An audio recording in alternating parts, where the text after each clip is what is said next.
হে প্রভু, হে শ্রেষ্ঠ বরদাতা, আপনি যদি আমাকে সত্যই বর দিতে চান, তবে এমন বর দিন যে বরে আপনার সৃষ্ট কোনো জীবের হস্তে আমার মৃত্যু ঘটবে না। আমাকে এমন বর দিন যে বরে আমার বাসস্থানের অন্দরে বা বাহিরে আমার মৃত্যু ঘটবে না।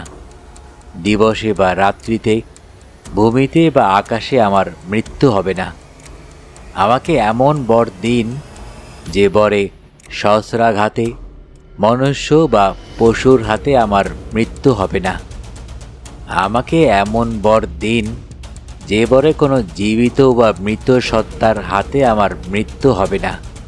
কোনো উপদেবতা, দৈত্য বা পাতালের মহানাগ আমাকে হত্যা করতে পারবে না। যুদ্ধক্ষেত্রে আপনাকে কেউই হত্যা করতে পারবে না, তাই আপনার কোনো প্রতিদ্বন্দ্বী নেই। আমাকেও বর দিন যাতে আমারও কোনো প্রতিযোগী না থাকে। এমন বর দিন যাতে সকল জীবসত্তা ও প্রভুত্বকারী দেবতার ওপর আমার একাধিপত্য স্থাপিত হয় এবং আমাকে সেই পদমর্যাদার উপযুক্ত সকল গৌরব প্রদান করুন। এছাড়া আমাকে তপস্যা ও যোগ সাধনার প্রাপ্তব্য সকল সিদ্ধি প্রদান করুন, যা কোনো দিনও আমাকে ত্যাগ করবে না।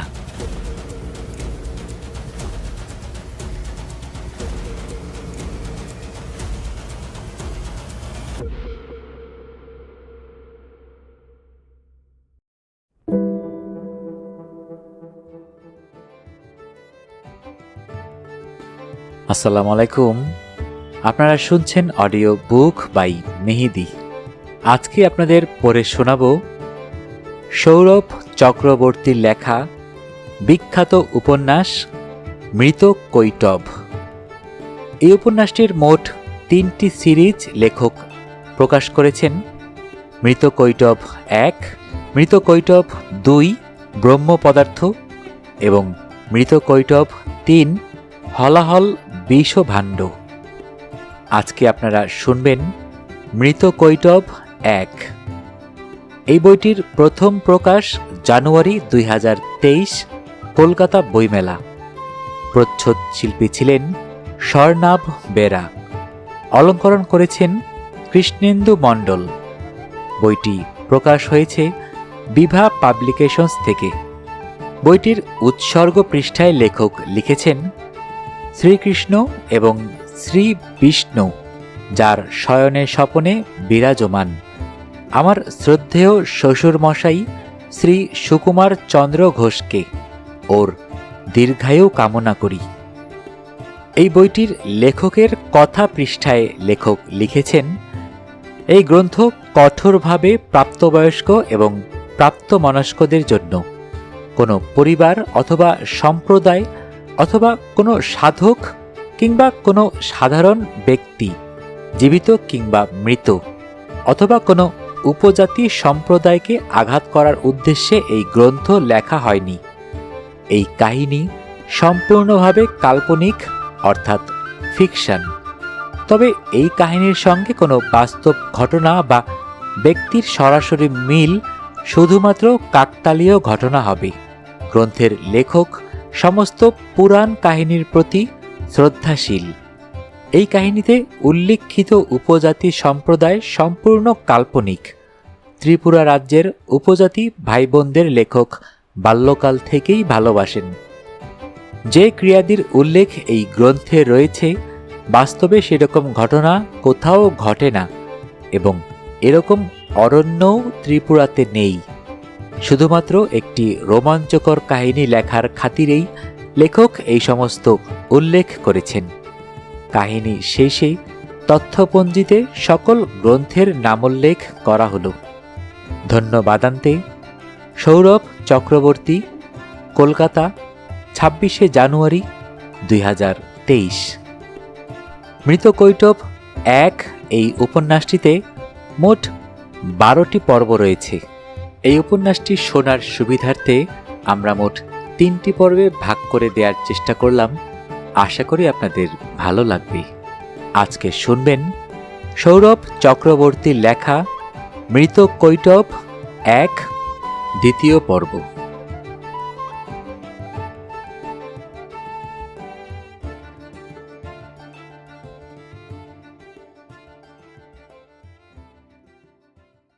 আগের রাতেই ঠিক হয়েছিল আজ যেহেতু গ্রামে কোনো কাজ নেই এবং রবিবার পড়েছে, তাই আজকে রামানুজকে উদয়পুরের মাতাবাড়ি দর্শন করাতে নিয়ে যাওয়া হবে। শীতের দিনে বিশেষত এই ডিসেম্বরের শেষ দিকটায় ত্রিপুরা সুন্দরীর মন্দিরে ভিড়টা বাড়তে থাকে। ত্রিপুরায় এই দিনে শীতের দিনে সদলবলে পিকনিকে বেরিয়ে যাবার একটা রেওয়াজ আছে। সিপাহীজলা অভয়ারণ্য থেকে শুরু করে নীরমহল, রুদ্রসাগর, বিভিন্ন ইকো ট্যুরিজম পার্কগুলোতে গ্যাস সিলিন্ডার, শাকসবজি, মুরগি, পাঠা সমস্ত কিছু নিয়ে হাজির হয় পিকনিক পার্টিগুলো। সারা রাস্তা লাউড মাইকে গান বাজাতে বাজাতে ওরা এগিয়ে চলে। সে এক দেখার বিষয়। আজ থেকে ২০ বছর আগে মোটামুটি সাজো সাজো রবে এসব পালন করা হতো। এখন মধ্যবিত্ত এবং উচ্চ মধ্যবিত্তরা বাইরে ঘুরতে চলে যায়। নিম্ন মধ্যবিত্ত আর দরিদ্র স্তরের মানুষেরা এখনও ত্রিপুরার এই ট্র্যাডিশন বয়ে নিয়ে চলেছে। হ্যাঁ, ব্যতিক্রম তো আছেই, কিন্তু সত্যি এটাই যে ত্রিপুরা ধীরে ধীরে কলকাতা হয়ে যাচ্ছে। সকাল সকাল বড় এক্সইউভি গাড়িতে সকলে রওনা দিলেন মাতাবাড়ির উদ্দেশ্যে। রামানুজ বসল সামনে, অজিত চালাচ্ছিলেন গাড়ি, সিনহা দাসবাবু বসলেন মাঝে, রাধা মাধব আর কাঞ্চন শেষে। সুন্দর একটা গান বাজছিল, কিন্তু রামানুজের আবার ইতিহাস জানার খিদেটা চাগার দিয়ে উঠল। সে গানটা বন্ধ করে অজিতকে বলল, অজিতদা, আজকে পৃথিবী বিখ্যাত ত্রিপুরা সুন্দরীর মন্দিরে যাচ্ছি। যেতে যেতে আগরতলার ইতিহাস কিছু শুনবো না, তা হয়? অজিত দাঁত দিয়ে জিভ কাটল, বলল, স্যার গাড়ি চালাতে চালাতে বলতে পারবো না ইতিহাস। সিপাহীজলা পেরোলেই আঁকাবাঁকা রাস্তা শুরু হয়ে যাবে। সিনহা লুফে নিলেন কথাটা, বললেন, একদম ঠিক কথা, গাড়ি আমি চালাচ্ছি, তুমি পিছনে এসে বসো আর গল্প শুরু করো। সেদিন তো একেবারে জমিয়ে দিয়েছিলে হে। অজিত কোনো মতেই বড়বাবুকে গাড়ি চালাতে দেবে না। এদিকে রামানুজ সহ সকলেই আগরতলার ইতিহাস শুনতে চায়। শেষে অজিত সংখ্যাধিক্যের চাপে পড়ে মাঝপথে গাড়ি থামিয়ে স্টিয়ারিং ছেড়ে পিছনে এসে বসলেন। সিনহা গাড়ি চালাতে লাগলেন। রামানুজ তাড়া দিল, আর দেরি করো না, ২ ঘন্টার রাস্তা এমনিতেই কেটে যাবে। অজিত শুরু করলেন, আমার শহর আগরতলার বয়স বেশি নয়। আজ থেকে মাত্র ১৮৫ বছর আগে ১৮৩৮ সালে এর গোড়াপত্তন করেন কৃষ্ণ কিশোর মাণিক্য। তখন পুরাতন আগরতলা এবং নতুন হাবেলি থেকে একযোগে রাজকার্য চলত। বীরচন্দ্র মাণিক্যের রাজত্বের শেষ ভাগে পুরাতন আগরতলা থেকে পাকাপাকিভাবে রাজধানী আগরতলায় স্থানান্তরিত হয়। মৌগরা রোড, যেটা বর্তমানে হরিগঙ্গা বসাক রোড নামে পরিচিত, আরও ভালোভাবে বললে যেটার উপর দিয়ে আমরা এখন যাব, সেটা ছাড়া বড় রাস্তা তেমন ছিল না তখন। তাও এই রাস্তাটা ছিল কাঁচা রাস্তা। বীরচন্দ্রের সময় ১৮৭১ সালে আগরতলা পুরসভার প্রতিষ্ঠা হয়। ১৮৫৭ সালে স্থাপিত হয় প্রথম ডাকঘর। ১৮৮৯ সালে রদ হয় সতীদাহ প্রথা। এর আগে ১৮৭৮ সালে বন্ধ হয় কৃতদাস প্রথা। রাধাকিশোর মাণিক্যের সময় থেকেই মূলত রাস্তাঘাট, পয়ঃপ্রণালী, স্কুল বাড়ি, হাসপাতাল সহ একটা পূর্ণাঙ্গ পরিকাঠামো গড়ে উঠতে থাকে। তার সময়ই রবীন্দ্রনাথ প্রথম আগরতলায় আসেন। বিজ্ঞানী জগদীশ চন্দ্র বসু সহ বহু প্রতিভাকে তিনি আর্থিকভাবে সাহায্য করেন। সে সময়েই তৈরি হয়েছিল ভিক্টোরিয়া মেমোরিয়াল হাসপাতাল, যা এইমাত্র আমরা পেরিয়ে এলাম। যদিও বাড়িটি তৈরি হয়েছিল প্রশাসনিক কাজের জন্য। কলকাতায় ভিক্টোরিয়া মেমোরিয়ালের স্মৃতিসৌধ নির্মাণে দেশীয় রাজ্য ত্রিপুরার কাছে অর্থ সাহায্য দাবি করা হয়। সেই অর্থ না পাঠিয়ে অফিস বাড়িটি ভিক্টোরিয়ার নামে হাসপাতালে রূপান্তরিত করা হয় 1904 সালে। এই যে উমাকান্ত একাডেমি দেখছেন, আমি এই বিদ্যালয়ের ছাত্র। মাঝে এর নাম ছিল আগরতলা হাই স্কুল। একদম শুরুতে এর নাম ছিল নতুন হাবিলি বঙ্গ বিদ্যালয়। মহারানী তুলসীবতী বিদ্যালয়ের ছিল আগরতলা বালিকা বিদ্যালয় এবং বিজয় কুমার বিদ্যালয়ের নাম ছিল কৃষ্ণনগর পাঠশালা। সেই সময়ই রাস্তার পাশে বাঁশের ডগায় হারিকেন জ্বালিয়ে আলোর ব্যবস্থা করা হয়। পরবর্তী সময়ে কেরোসিনের হ্যারিকেনের বদলে গ্যাসের আলোর ব্যবস্থা করা হয়। 1945 সালে বীর বিক্রমের সময় আগরতলা ইলেকট্রিক সাপ্লাই কোম্পানি শহরে জেনারেটরের সাহায্যে আলোর ব্যবস্থা করে। বীরেন্দ্র কিশোরের সময় সর্বোচ্চ আপিল আদালত গঠিত হয়। খনিজ অনুসন্ধানে বার্মা অয়েল কোম্পানিকে লাইসেন্স দেওয়া হয়। এই সময় গড়ে ওঠে 40টির মতো চা বাগান। হাওড়া নদীর গতিপথ পরিবর্তন করে 1918 সালে প্রথম বটতলায় হাওড়ার উপর লোহার সেতু কারমাইকেল ব্রিজ দিয়ে জুড়ে দেওয়া হয় আগরতলা বিশালগড় সড়ককে। তখন লোকসংখ্যা ছিল মাত্র 7,000। ত্রিপুরার শেষ রাজা বীর বিক্রমের সময় রাজ্যে একটি গ্রামীণ বিশ্ববিদ্যালয় গড়ার লক্ষ্যে কলেজ প্রতিষ্ঠা করার সিদ্ধান্ত নেওয়া হয়। জীবদ্দশায় তিনি তা দেখে যেতে পারেননি, কিন্তু তার নামাঙ্কিত এমবিবি কলেজ এবং বিদ্যালয়ে রাজ্যের অন্যতম বিখ্যাত শিক্ষাঙ্গন। তিনি দ্বিতীয়বার ইউরোপ ঘুরে এসে রাজপথ সোজা এবং প্রশস্ত করার কাজে হাত দেন। তখনই তৈরি হয় আগরতলার বিখ্যাত থামওয়ালা বারান্দা ফুটপাত। একই সঙ্গে তৈরি করেছিলেন গোলবাজার, যা বর্তমানে ধ্বংসপ্রাপ্ত হয়েছে। বর্তমানে সেটি বিশাল এক বাজার এলাকা। এই ক্ষেত্রে বলা যায়, উত্তর গেট থেকে রাজবাড়ির দিকে আসতে রাস্তার দুধারে এখনও থামওয়ালা বারান্দা দেখা যায়। এখানেই থাকত রাজাদের ঘোড়া। ঘোড়ার ঘাস খাওয়ার জন্য ছিল গেটের পিছনে ময়দান, যা আগরতলায় আস্তাবল ময়দান নামে পরিচিত। এই কিছুদিন আগে প্রধানমন্ত্রীও সেখানে এসে ভাষণ দিয়ে গেছেন। বর্তমানে নাম স্বামী বিবেকানন্দ ময়দান। আমার বাড়ি যেখানে, আগরতলার অন্যতম বাসিন্দা এলাকা রামনগর, সেটা একসময় ছিল ধানক্ষেত।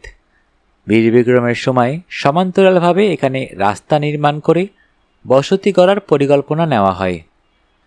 স্বাধীনতার পর 1954 সালে এখানে 1 থেকে 9 নম্বর রাস্তা নির্মিত হয়।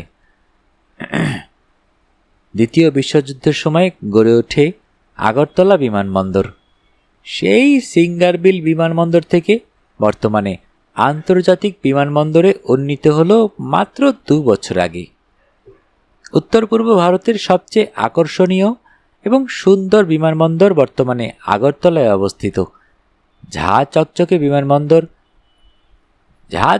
বিমানবন্দরে উৎকৃষ্ট মানের বাঁশ বেতের কাজ দেখার মতো।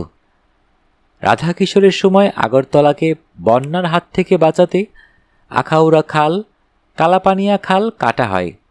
সঙ্গে তৈরি হয় আখাউড়া রাস্তা সহ অন্যান্য রাস্তা। এই আখাউড়া খাল দিয়েই ছিপ নৌকো আগরতলায় আসত বর্তমান বাংলাদেশ থেকে। 1924 সালে আখাউড়া রাস্তা ইটের মোরামে মুড়ে দেওয়া হয়। রাধাকিশোরের সময়ই সেন্ট্রাল রোড, মোগরা রোড ইটের মোরামে আচ্ছাদিত হয়। দ্বিতীয় বিশ্বযুদ্ধের সময় প্রথম আখাউড়া সড়কে পিচ ঢালাই হয়। 1937-38 সালে ফায়ার সার্ভিস চৌমোহনী থেকে কারমাইকেল সেতু পর্যন্ত রোনাল্ডসে রোড ইটের মোরামে মুড়ে দেওয়া হয়। এই কারমাইকেল সেতুর জায়গাতেই বর্তমানে দাঁড়িয়ে আছে দ্বিতীয় হাওড়া সেতু বা সুভাষ সেতু। এই হলো আমার শহর আগরতলার সংক্ষিপ্ত ইতিহাস। এইটুকু বলে অজিত থামলেন। ততক্ষণে বিশ্রামগঞ্জ পেরিয়ে গেছে গাড়ি। বাকি রাস্তাটা পথঘাট পাহাড়ি আঁকাবাঁকা দেখতে দেখতে কেটে গেল। উদয়পুরে মাতাবাড়িতে গাড়ি এসে থামল। গাড়ি পার্ক করার সুব্যবস্থা আছে এই মন্দিরে। গাড়ি পার্ক করে সকলে চলে এলো উত্তর পেরা ভাণ্ডারে, দাসবাবুর পরিচিত দোকান। এখানে আসার আগেই সমস্ত কিছু বলে রাখা ছিল।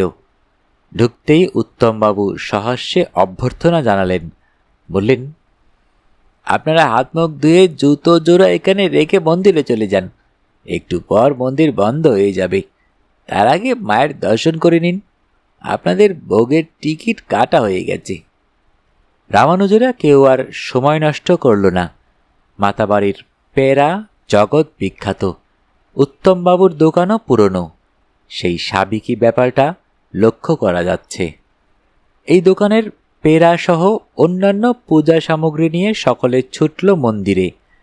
কল্যাণ সাগর থেকে কিছুটা সামনে এগিয়ে সোজা বাঁধানো সিঁড়ি উঠে গেছে উপরে। গরমের দিনে খালি পায়ে পা রাখা দায় হয়, শীতের দিনে সে সমস্যা নেই। আজকেও প্রচুর মানুষের ভিড় মন্দিরে। সকলে সিঁড়ি ভেঙে পৌঁছল মন্দির প্রাঙ্গণে। টকটকে মিষ্টি লাল রঙের মন্দির, বিশাল জায়গা জুড়ে মন্দির প্রাঙ্গণ, অন্তত 3 বিঘা তো হবেই। তার বাইরেও রয়েছে জায়গা যেখানে সংস্কার চলছে। মায়ের সামনে পৌঁছাতে লাইন ধরতে হলো। লাইন ঘুরে মিনিট 15-এর মধ্যেই মায়ের একদম সামনে পৌঁছল রামানুজ। পুরোহিতকে ভোগের মালসাটা এগিয়ে দিয়ে প্রণাম করল। মায়ের মুখ দর্শন করল। সুন্দর লাল শাড়িতে সজ্জিতা ত্রিপুরা সুন্দরী মা। একই সঙ্গে প্রায় একই রকম দেখতে মায়ের 2 রূপ বর্তমান। 5 ফুট লম্বা কালো পাথরের বিগ্রহটি ত্রিপুরা সুন্দরী দেবীর। ঠিক নিচে 2 ফুট লম্বা চণ্ডী মূর্তি। চণ্ডী মূর্তিটিকে সকলে ভক্তি ভরে ডাকে ছোট মা। কথিত আছে এটা শক্তিপীঠের অন্যতম। এখানেই দেবী পার্বতীর ডান পা পড়েছিল। সম্পূর্ণ মন্দিরটিকে কল্পনা করা হয়েছে একটা কচ্ছপের পিঠে অবস্থিত। সেই হিসেবে এই পীঠ স্থানকেও কর্মপীঠও বলা হয়। কর্ম অর্থাৎ কচ্ছপ। কল্যাণ সাগরের জলে প্রচুর মাছের সঙ্গে বয়স্ক কিছু কচ্ছপেরও দেখা পাওয়া যায়। দেবীকে প্রণাম করে রামানুজরা চলে গেল মন্দির প্রাঙ্গণের শেষ ভাগে। সেখানে শিব মন্দির রয়েছে। সেখানেও প্রণাম করে চরণামৃত নিয়ে সকলে সিঁড়ি বেয়ে নামল কল্যাণ সাগরের কাছে। নামে সাগর হলেও আদতে বিশাল বড় পুকুর। পুকুরের পার বাঁধানো। সেখানে ঝাঁকে ঝাঁকে দর্শনার্থীরা বসে আছে। কল্যাণ সাগরের মূল আকর্ষণ হল মাছ আর কচ্ছপ। বহু মানুষ মাছকে খাবার দেবার জন্য বিস্কুট, মুড়ি ইত্যাদি নিয়ে ঘুরছে। মাছগুলোকে কেন্দ্র করে গড়ে উঠেছে ব্যবসা। রামানুজ কিছু মুড়ি কিনে এগিয়ে গেল। একদম নিচের সিঁড়িতে পৌঁছে দেখল সিনহা আর দাসবাবুও চলে এসেছেন। দাসবাবু বললেন, মাছগুলোকে দেখুন, কি সুন্দর মুড়ি আর বিস্কুট খাচ্ছে। সিনহা মজা করে বললেন, ওদের খেতে দেখে আমারও খিদে পেয়ে গেল। চলুন, এখানে ভালো পরোটা সবজির পাওয়া যায়। চলুন, এখানে ভালো পরোটা সবজি পাওয়া যায়, গিয়ে খেয়ে আসি। রামানুজ বলল, আরে আগে কচ্ছপের দেখা মিলুক। কাঞ্চন কখন এসে যোগ দিয়েছে বোঝা গেল না। বলল, আরে দাদা, কচ্ছপের দেখা পাওয়া খুব ভাগ্যের ব্যাপার। ওরা এত কাছে এখন আর আসে না। আমরা ছোট থাকতে অনেক কচ্ছপ ছিল, তখন দেখা যেত। আর তাছাড়া তুমি জানো, যেদিনই কচ্ছপগুলো মারা যায় সেই দিন ও সিঁড়ি বেয়ে মন্দির প্রাঙ্গণে উপস্থিত হয়। কাঞ্চনের এই কথায় রামানুজ বিস্মিত হল। বলল, কি সত্যি? দাসবাবু আর সিনহা একত্রে মাথা নেড়ে উত্তর দিলেন, 100% খাঁটি সত্যি। কাঞ্চনের সঙ্গে সম্মতিতে মাথা নাড়ল। রামানুজের মুখ হা হয়ে গেল। পদ্মনাভ মন্দিরে ববিতা কুমিরের কথা সে শুনেছিল। কুমিরটা নাকি নিরামিষ ভোজী ছিল, প্রসাদ খেয়ে দিন কাটাত, পুকুরের মাছ খেত না, থাকত মন্দির সংলগ্ন পুকুরে। সম্প্রতি ৭৫ বছর পূর্ণ করে মারা গেছে সেই কুমির। সনাতন মতে দাহ করা হয়েছে ববিতা কুমিরের। এখানে ত্রিপুরেশ্বরী মন্দিরেও যে এই প্রথা বহু যুগ আগে থেকে চলে আসছে রামানুজ জানতই না। আর এইসব যখন সে ভাবছে তখনই কাঞ্চন লাফিয়ে উঠল। দাদা, ওই তো কচ্ছপ, ওই দেখুন, তাড়াতাড়ি দেখুন।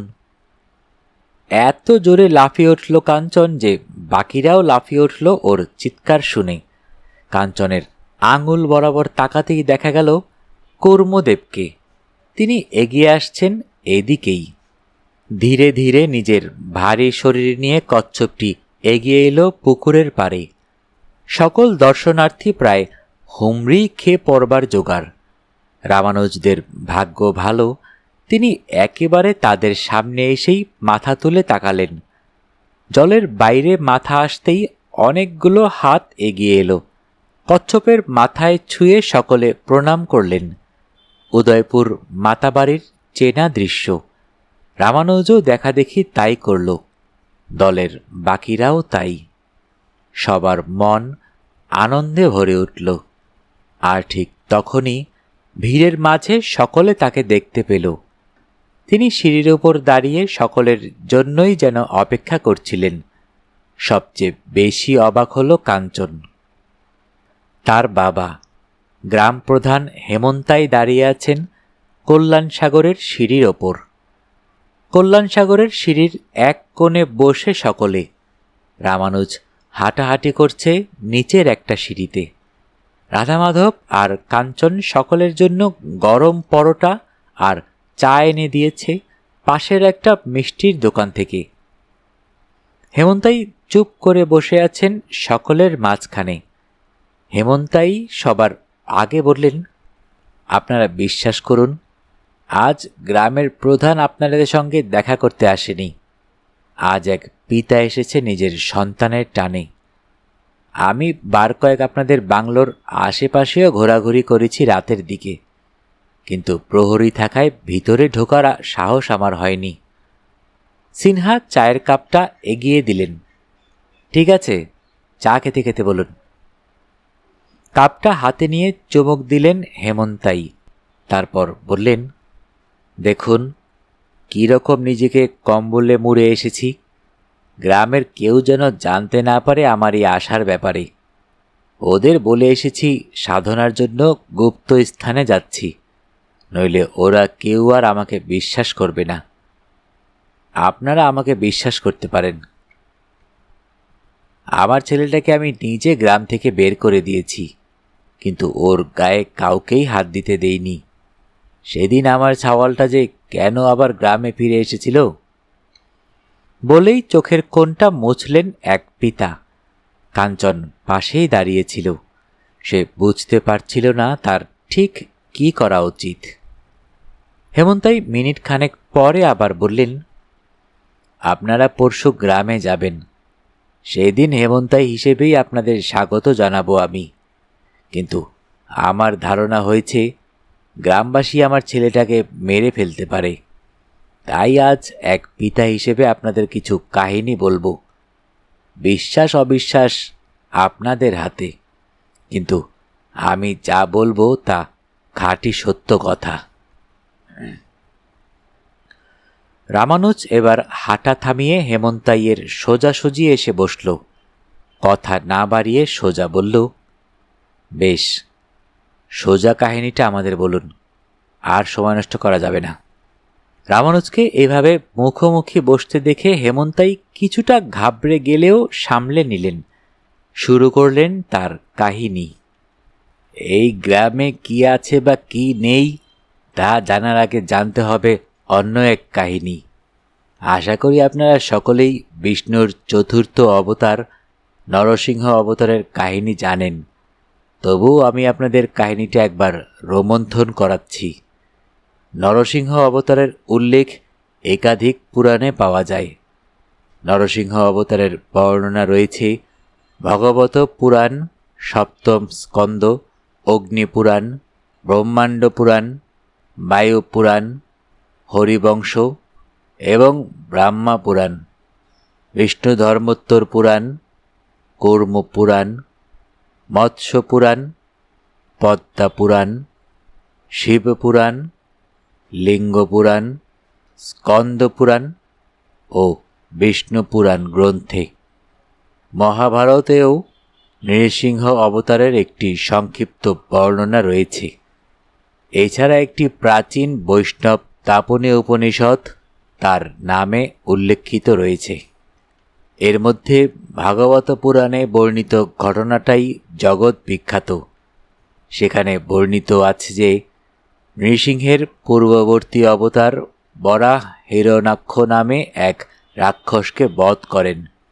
হিরণ্যাক্ষের ভাই হিরণ্যকশিপু এই কারণে প্রবল বিষ্ণু বিদ্বেষী হয়ে ওঠেন। দাদার হত্যার প্রতিশোধ মানসে তিনি বিষ্ণুকে হত্যা করার পথ খুঁজতে থাকেন। তিনি মনে করেন সৃষ্টিকর্তা ব্রহ্মা এই জাতীয় প্রবল ক্ষমতা প্রদানে সক্ষম। তিনি বহু বছর ব্রহ্মার কঠোর তপস্যা করেন। ব্রহ্মাও হিরণ্যকশিপুর তপস্যায় সন্তুষ্ট হন। তিনি হিরণ্যকশিপুর সম্মুখে উপস্থিত হয়ে তাকে বর দিতে চান। হিরণ্যকশিপু বলেন, হে প্রভু, হে শ্রেষ্ঠ বরদাতা, আপনি যদি আমাকে সত্যই বর দিতে চান তবে এমন বর দিন যে বরে আপনার সৃষ্ট কোনো জীবের হস্তে আমার মৃত্যু ঘটবে না। আমাকে এমন বর দিন যে বরে আমার বাসস্থানের অন্দরে বা বাহিরে আমার মৃত্যু ঘটবে না। দিবসে বা রাত্রিতে, ভূমিতে বা আকাশে আমার মৃত্যু হবে না। আমাকে এমন বর দিন যে বরে সহস্রাঘাতে, মনুষ্য বা পশুর হাতে আমার মৃত্যু হবে না। আমাকে এমন বর দিন যে বরে কোনো জীবিত বা মৃত সত্তার হাতে আমার মৃত্যু হবে না।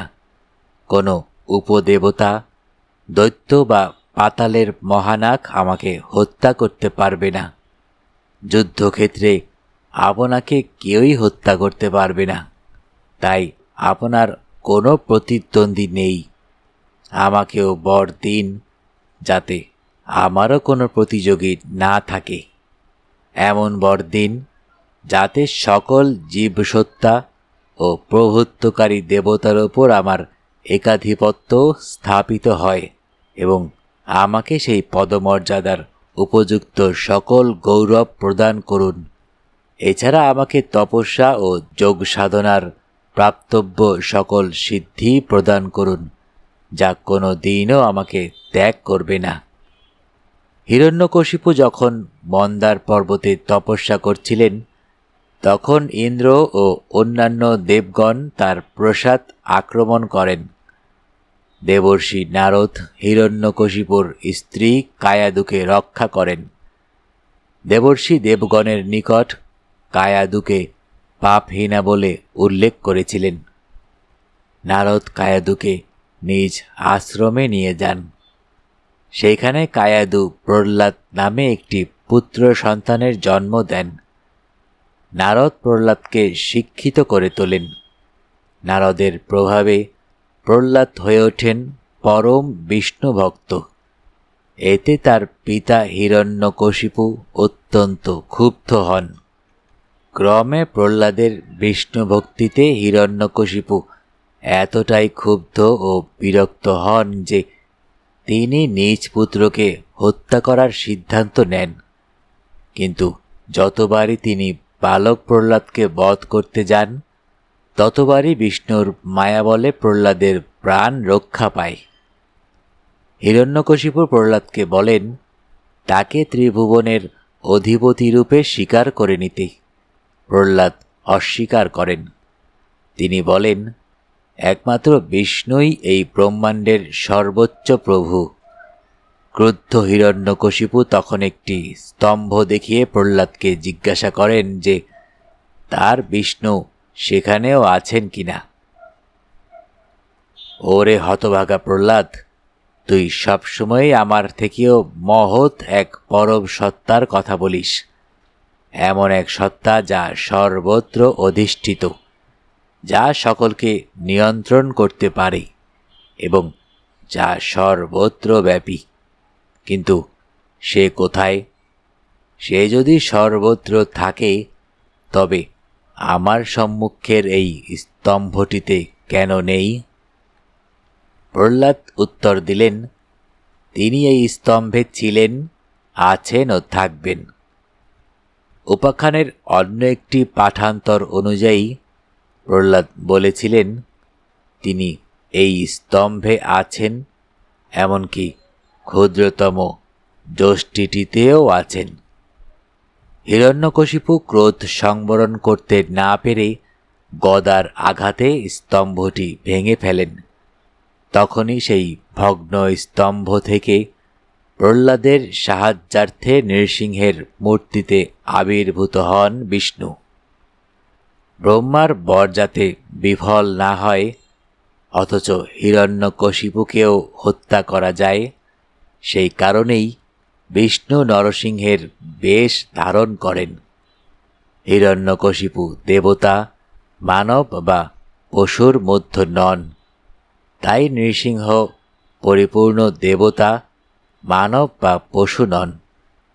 হিরণ্যকশিপুকে দিবসে বা রাত্রিতে বধ করা যাবে না, তাই নৃসিংহ দিন ও রাত্রির সন্ধিস্থল গোধূলি সময়ে তাকে বধ করেন।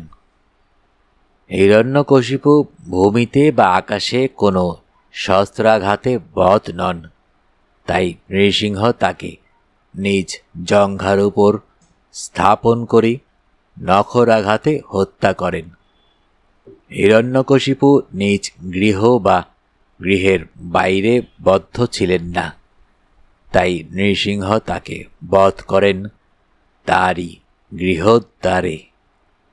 ভাগবত পুরাণে আরও বলা হয়েছে, হিরণ্যকশিপুকে বধ করার পর সকল দেবতাই নৃসিংহদেবের ক্রোধ নিবারণে ব্যর্থ হন, বিফল হন স্বয়ং শিবও।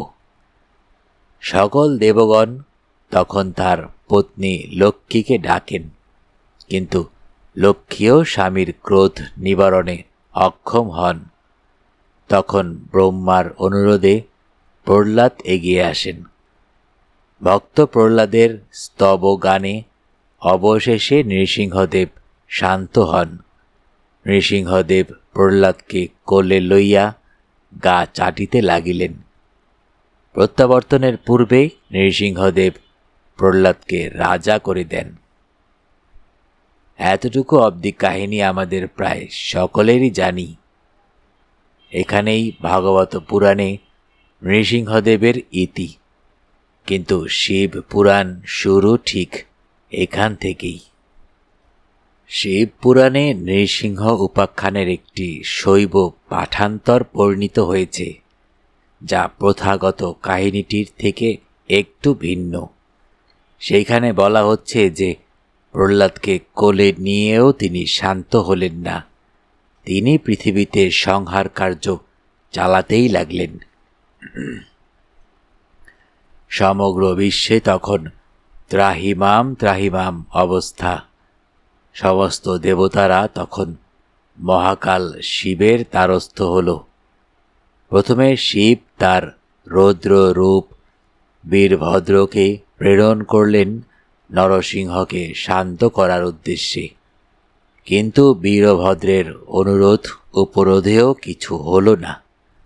এমনকি বীরভদ্র যুদ্ধে ব্যর্থ হলেন। বীরভদ্র ব্যর্থ হলে শিবের কাছে আর কোনো উপায়ান্তর ছিল না। তিনি তার সর্ববৃহৎ এবং সবচেয়ে ধ্বংসাত্মক রূপ ধারণ করলেন। এবার সরব রূপকে যদি আমি আপনাকে বোঝাতে চাই, আমাকে কিছু শাস্ত্রোল্লেখ করতে হবে। এই কাহিনীর সঙ্গে যেহেতু এই সমস্তের সরাসরি যোগাযোগ আছে, তাই আপনাদের সেই বিবরণ খুব মনোযোগ দিয়ে শুনতে হবে।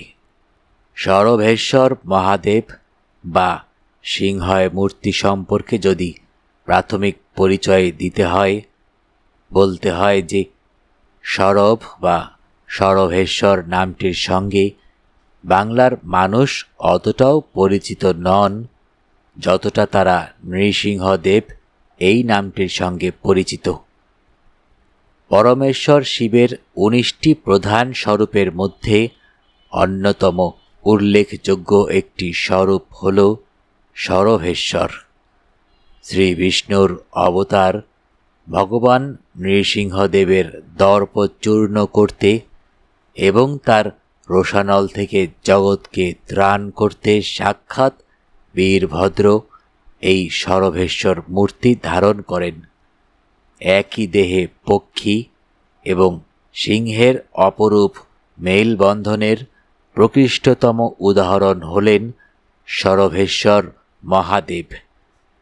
এর শাস্ত্রগত ভিত্তি হল শিব মহাপুরাণ, লিঙ্গ মহাপুরাণ, সরভ উপনিষদ সহ বিভিন্ন শৈবাগম যেমন কামিকাগম, কারণাগম, সূক্ষ্মাগম, বাতুল শুদ্ধাগম এবং বিভিন্ন শাক্ত তন্ত্র যেমন আকাশ ভৈরব কল্প, পক্ষীরাজ কল্প ইত্যাদি।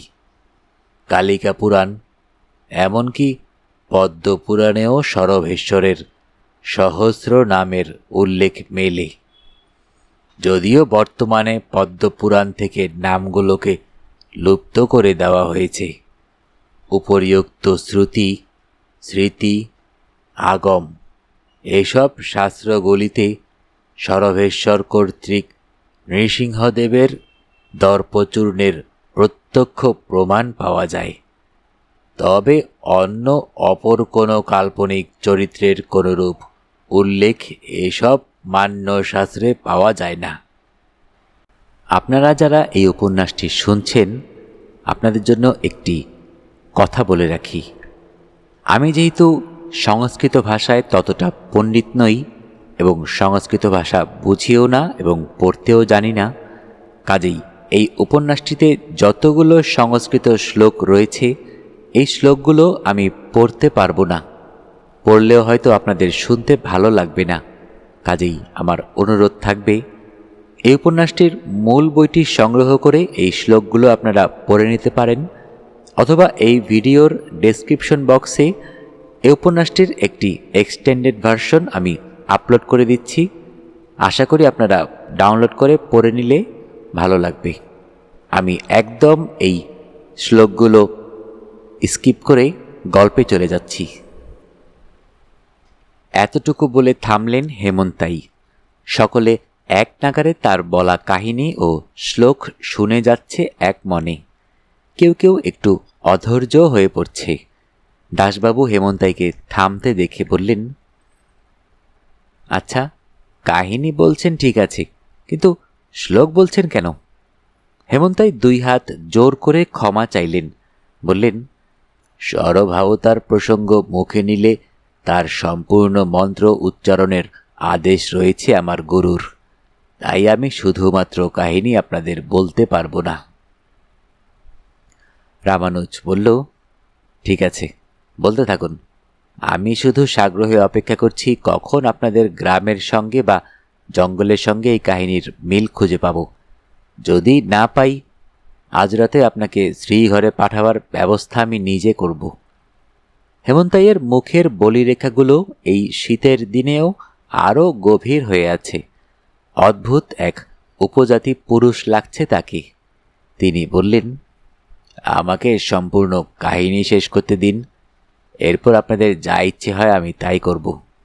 সিনহা বললেন, বলতে থাকুন বাকি কাহিনী।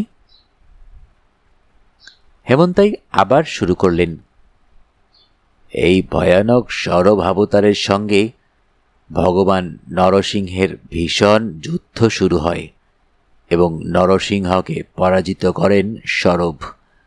তারপর 2 দেবতাই নিজের নিজের রূপে ফিরে আসেন এবং পৃথিবীতে শান্তি বিরাজ করতে থাকে। এই যে কাহিনী আমি আপনাকে বললাম, সেটা শৈবদের মধ্যে প্রচলিত। এই কাহিনী বৈষ্ণব ধর্মাবলম্বীদের মানুষদের খুব পীড়া দিল। ওদের মনে হলো বিষ্ণুর উপর শিবের কর্তৃত্ব ফলাও করার জন্যেই এই কাহিনীর সৃষ্টি। ফলে ওরা এই কাহিনীটিকে আরও দীর্ঘায়িত করল। এবার কাহিনীর পরবর্তী অংশ বলার মাঝে আমি পুরাণের বিভিন্ন মতবাদগুলো আপনাদের বলবো। তাতে আমার কাহিনীটি যে নিছক কাহিনী নয়, বরং এর পৌরাণিক প্রমাণাদি বিদ্যমান, তা আপনারা বুঝতে পারবেন। বৈষ্ণবদের মতে ভগবান নরসিংহদেবের শ্রেষ্ঠত্ব শ্রুতি স্মৃতি তন্ত্র সর্বত্রেই বর্ণিত। শ্রী নৃসিংহদেব হলেন পরম ব্রহ্মে শ্রীকৃষ্ণের পূর্ণাবতার। নৃসিংহতাপনি শ্রুতিতে ও বিভিন্ন মহাপুরাণ ও উপপুরাণে তাকে অপরাজেয় অবিনশ্বর ঈশ্বর বলে সম্বোধন করা হয়েছে। ফলত বৈষ্ণবদের মতে শিবপুরাণ ও লিঙ্গপুরাণে ভগবান নৃসিংহদেবের পরাজয় নিয়ে যে কথা আছে তা সত্য হতে পারে না, এবং স্বয়ং শিবও তা পদ্মপুরাণে মাতা পার্বতীর নিকট ব্যক্ত করেছেন। বৈষ্ণব শ্রেষ্ঠ শিবজি মহারাজ কেন ভগবান শ্রীহরির নৃসিংহ অবতার নিয়ে এরূপ মোহন বাক্য প্রয়োগ করেছেন তা বিশ্লেষণ রয়েছে। প্রথমে চলুন আমরা প্রামাণ্য শাস্ত্রসমূহ হতে জেনে নিই বাস্তবে কি ঘটেছিল। শ্রী ব্রহ্মাণ্ড মহাপুরাণে বর্ণিত আছে, হিরণ্যকশিপুকে বধের পর ভগবান নৃসিংহদেবের ক্রোধ কিছুতেই শান্ত হচ্ছিল না। তখন ব্রহ্মাদি দেবতারা ভীত হয়ে বৈষ্ণব শিরোমণি শিবের নিকট গিয়ে নৃসিংহদেবের ক্রোধ নিবারণের ব্যবস্থা করতে বলেন। তখন মহাদেব নিজের দেহ সম্ভূত এক অতিকায় জীবের সৃজন করলেন, যা সরভ নামে পরিচিত। শিবের এ সরভ অবতার নৃসিংহদেবের সঙ্গে যুদ্ধ করতে আসলে শ্রী নৃসিংহদেব তা দেখে পূর্বাপেক্ষা অধিক ক্রোধান্বিত হয়ে ওঠেন এবং তিনি সরভের চেয়েও ভয়ঙ্কর রূপ ধারণ করেন, যে রূপটি গান্ডাবেরুন্ডা অথবা গন্ধবেরুন্দা নামে বন্দনীয়। গন্ধবেরুন্দা অবতার আসলে দুমুখ ঈগলের অবতার। দুটো ভয়ানক ঈগলের মাথা দুদিকে রয়েছে, বাকি শরীর মানুষের মতোই। কোনো মূর্তিতে তার ঠোঁটে বিষধর সাপ, আবার কোনো ছবিতে তার ময়ূরপুচ্ছ রয়েছে।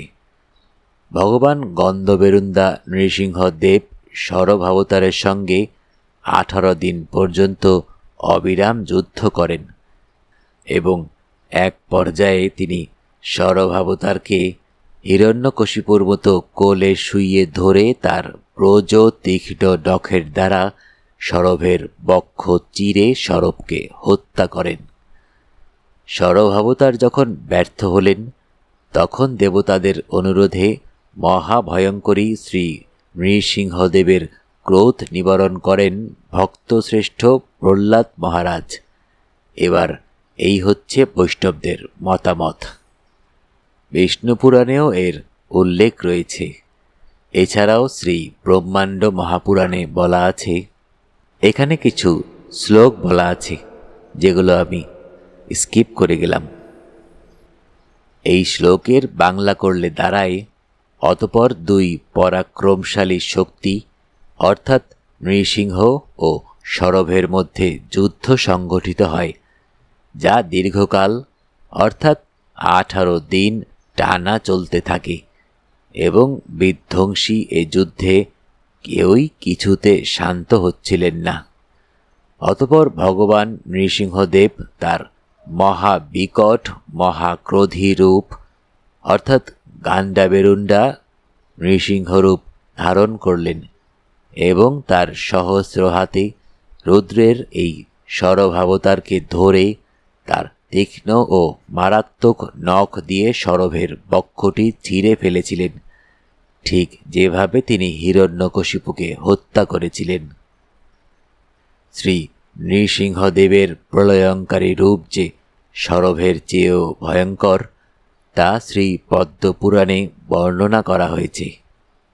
এই শ্লোকের বঙ্গানুবাদ হল, ভগবান নৃসিংহদেবের দাঁতগুলো সিংহ, বাঘ, এমনকি সরভ ও মহাসর্পসমূহের উৎপত্তি স্থল, অর্থাৎ অত্যন্ত ভয়ঙ্কর। নৃসিংহদেবের বজ্রকণ্ঠ এদের চেয়েও ভয়ানক। মেরু পর্বতের মতো সুদৃঢ়, ভগবানের স্কন্ধ বিশাল পর্বতের মতো। শিবাবতার বিধ্বংসী শ্রী নৃসিংহদেবকে পদ্মপুরাণে তাই বীরভদ্রজিৎ নৃসিংহরূপে বন্দনা করা হয়েছে এইভাবে, অর্থাৎ যে বীরভদ্রজিৎ নৃসিংহদেব ললাটে সুষুপ্ত দ্বাদশ সূর্যবিম্ব গ্রহণ করেন, সে জগদেক স্বরূপ নৃসিংহদেবকে নমস্কার করি। তাহলে এবার একটা প্রশ্নের জন্ম হয়, পরম বৈষ্ণব শিব কেন শিবপুরাণ ও লিঙ্গপুরাণে নিজ আরাধ্যদেব শ্রীহরির বিরুদ্ধে এরূপ মোহন বাক্য প্রয়োগ করে বিভ্রাট সৃষ্টি করলেন? এই উত্তরও স্বয়ং শিব নিজেই পার্বতীকে বলেছেন। পদ্মপুরাণে যোগেশ্বর শিব মাতা পার্বতীকে বলেছেন, তিনি নিজের ইচ্ছাতে এরূপ করেননি। তিনি শ্রীহরির নির্দেশে অসুর মোহনার্থে তামসিক পুরাণসমূহে নিজেকে শ্রীহরির চেয়ে শ্রেষ্ঠ প্রমাণ করার জন্য এ সকল মোহন বাক্য বলেছেন, যাতে জগতের আসরিক লোকেরা বিষ্ণু ভক্তির পথ থেকে সরে গিয়ে বেদবিরুদ্ধ পন্থাকে আশ্রয় করে বিনাশপ্রাপ্ত হয়। অসুরেরা বিষ্ণু ভক্তির ছল করে তপস্যা দ্বারা শক্তি লাভ করে সে শক্তি দিয়ে দেবলোকাদি দখল করার উপক্রম হলে দেবতারা শ্রীহরির নিকট সাহায্য প্রার্থনা করেন। সে সময় শ্রীহরি শিবকে নির্দেশ দেন, তিনি যেন জগতে শিবপুরাণ, লিঙ্গপুরাণাদি, তামসিক পুরাণ, তামসিক স্মৃতি ও পাশুপত শাস্ত্র প্রচার করেন এবং শৈব ও মহাশৈব নামক বেদবিরুদ্ধ পাষণ্ড সম্প্রদায় সৃষ্টি করেন। শিবের এ প্রচারণায় তখন যারা প্রকৃতই অসুর, বিষ্ণুভক্তির ছল করছে, তারা বিষ্ণুবিমুখ হয়ে যাবে এবং তাদের পতন ঘটানো দেবতাদের পক্ষে সহজ হবে। অর্থাৎ শ্রীহরি শিবকে বললেন, হে শিব, তুমি সংকোচ পরিত্যাগ করে জগতে তামসিক পুরাণ ও অন্যান্য তামস শাস্ত্রের প্রচার করো। তুমি কপাল, চর্ম, ভস্য ও অস্থিচিহ্ন ধারণ করে ত্রিজগতের অখিল লোককে মোহিত করো। তুমি পাশুপাত শাস্ত্র প্রণয়ন করে তা প্রচার করো। তুমি কঙ্কাল, শৈব, পাষণ্ড ও মহাশৈব প্রভৃতি বিভিন্ন সম্প্রদায় প্রতিষ্ঠিত করে বেদবিরুদ্ধ মত অলক্ষ্যে প্রবর্তিত করো। এইরূপ করলে সকলে ভস্মাস্থি ধারণ করে অধম হবে ও জ্ঞানহীন হয়ে যাবে। তখন তারা তামসিক হয়ে তোমাকেই সকল শাস্ত্রে শ্রেষ্ঠ বলে কীর্তন করবে। যারা বিষ্ণুভক্তির ছল করে ত্রিলোকে উৎপাত সৃষ্টি করে, সেই সকল সনাতন দানবগণ এ বেদবিরুদ্ধ মত গ্রহণ করে ক্ষণকাল মধ্যে নিঃসংশয় বিষ্ণু বিমুখ হয়ে যাবে। হে মহাবল রুদ্র, আমিও যুগে যুগে অবতার পরিগ্রহ করে তামসিক লোকদের মোহিত করার জন্য তোমার পূজা করব। তা দেখে দানবেরাও সেই মতের অনুবর্তী হইয়া নিঃসংশয় পতিত হইবে। এটুকু বর্ণনার পর মহাদেব তার দ্বারা প্রচারিত তামসিক পুরাণসমূহের নাম বর্ণনা করেছেন এবং স্পষ্টভাবে ঘোষণা করেছেন, তামসিক পুরাণ অনুসারীগণ নিশ্চিন্তভাবে নরক প্রাপ্ত হন। অর্থাৎ শিব পার্বতীকে বললেন, হে দেবী, পদ্মপুরাণাদি সাত্ত্বিক পুরাণসমূহ মোক্ষ প্রদান করে।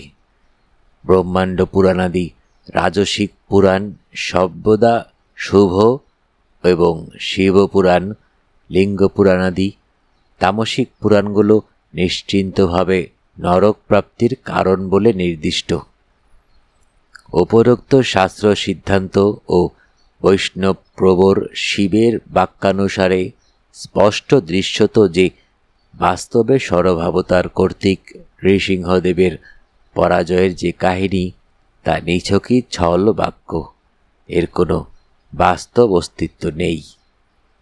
বাস্তবে শ্রী নৃসিংহদেবী সবচেয়ে প্রলয়ঙ্কারী রূপ শ্রী গান্ডাবেরুণ্ডা নৃসিংহরূপ ধারণ করে শিবের সরভাবতারকে নাশ করেন। যারা তামসিক লিঙ্গ শিবপুরাণের অসুরমোহন বাক্যে মোহিত হয়ে অপসিদ্ধান্তকে গ্রহণ করে অপপ্রচার করেন, তারা নিশ্চিন্তভাবে শ্রীহরির নিন্দাবশত নরকগামী হবেন। হেমন্তাই আবার থামলেন। রামানুজ জিজ্ঞেস করল, খুব বড় বক্তব্য, কিন্তু এতগুলো পুরাণকে তামসিক বলছেন আপনি? আমি বলছি না, বৈষ্ণবরা বলছেন। আর এই যুক্তিগুলো বিভিন্নভাবে খণ্ডন করা যায়, কিন্তু সেই সব আলোচনা আমাদের কাহিনীর পক্ষে প্রয়োজনীয় নয়। বৈষ্ণবদের এই যুক্তি অবশ্যই শৈবরা খণ্ডন করবেন, এটাই তো রীতি। কিন্তু এই যে গন্ধবেরুন্দার কথাটা উঠে এলো, এটা অবধি আপনাদের বয়ে নিয়ে আনতেই এই সম্পূর্ণ কাহিনী এবং পুরাণের শ্লোকের সাহায্য নিলাম আমি। হেমন্তাই এবার উঠে দাঁড়িয়েছেন। রামানুজ বললেন, বুঝলাম, কিন্তু এখনও আমি আপনাদের গ্রামের সঙ্গে এই কাহিনীর কোনো যোগাযোগ খুঁজে পেলাম না। হেমন্তাই হাসলেন। রামানুজ এইবার একটু বিরক্ত হল। আমি কি হাস্যকর কোনো কথা বলেছি? হেমন্তাই হাত দিয়ে ইশারায় বোঝালেন যে তিনি সে কারণে হাসছেন না। তারপর বোমা ফাটিয়ে বললেন, আসলে আমাদের গ্রামে গন্ধবেরুন্দার পুজো করা হয় মন্দিরে। ওই যে সেদিন আপনি বিগ্রহ দেখতে চেয়েছিলেন, সেই বিগ্রহটা গন্ধবেরুন্দা দেবতার বিগ্রহ। এবার সকলে বুঝতে পারলেন এত বড় কাহিনীর সারবত্তা। কে এই দেবতা, কোথা থেকে এসেছেন, তা স্পষ্ট হলো সকলের কাছে। সকলের চোখ বিস্ময়ে বড় হয়ে গেল। রামানুজ এবার অত্যন্ত গুরুত্ব দিল বিষয়টাতে। বলল, এবার বাকিটা বলুন, আমরা শুনছি। হেমন্তাইয়ের মনে হলো তিনি এতক্ষণে শ্রোতাদের আগ্রহ আদায় করতে পেরেছেন। তিনি এবার কাহিনীর চাকা দ্রুত গতিতে ঘোরালেন। এবার আমাদের আরাধ্য দেবতা গন্ধবেরুন্দা। আমাদের পূর্বপুরুষেরা এই কাহিনীকে আরেকটু এগিয়ে নিয়ে গিয়েছিল। তাদের মতে গন্ধবেরুন্দা দেবতাও একটা নির্দিষ্ট সময় অন্তর খোলস ত্যাগ করতে হতো। এই বৈশিষ্ট্যের কারণে তার সঙ্গে মহাসর্পের মিল পাওয়া যায়। এরকমই একবার তিনি তার একটা খোলস ত্যাগ করেছিলেন আমাদের জঙ্গলে। তিনি তো চলে গেলেন, কিন্তু তার খোলস রয়ে গেল। সে যেন তেন খোলস নয়, সে এক অলৌকিক খোলস। আর সবচেয়ে বড় কথা, সে খোলস নির্জীব নয়। হ্যাঁ, সে খোলসে প্রাণ আছে। উপস্থিত সবাই এই কথা শুনে হতবাক হয়ে গেল। কি বলছে এসব হেমন্তাই? হেমন্তাই থামলেন না, বলতে লাগলেন, সেই খোলস যখন প্রথম আবিষ্কৃত হলো, শুনেছি তখন সবাই প্রথমে ভয় পেয়েছিল। কারণ সেই খোলস তখনও নড়ছে, কাঁপছে। কিন্তু কিছু সময়ের মধ্যেই সেই কাঁপন বন্ধ হলো, স্থির হয়ে গেল সেই খোলস। কিন্তু স্থির হলে কি হবে? সেই খোলসের শরীর থেকে বেরিয়ে আসছিল অদ্ভুত দ্যুতি। বেনিয়া সহকলায় রামধনু রঙের আলো ঠিকরে বেরুচ্ছিল সেই খোলসের গা থেকে। আপনারা ভাবুন, একটি বৃহদাকার খোলস, যার আকৃতি অর্ধেক মানুষের মতো, বাকি অর্ধেকে দুই মাথাওয়ালা ঈগল। সেই খোলসের সামনে আমার পূর্বপুরুষদের অবস্থা ঠিক কি হয়েছিল। তবুও যখন সে খোলসের নড়াচড়া বন্ধ হলো, তখন ওরা কিছুটা সাহসে ভর করে এগিয়ে গেল তার কাছে। কেউ কেউ সাহস নিয়ে ছুঁয়েও দেখে ফেলল তাকে। এই যেন জীব হয়ে ঈশ্বর ছোঁয়ার অনুভূতি।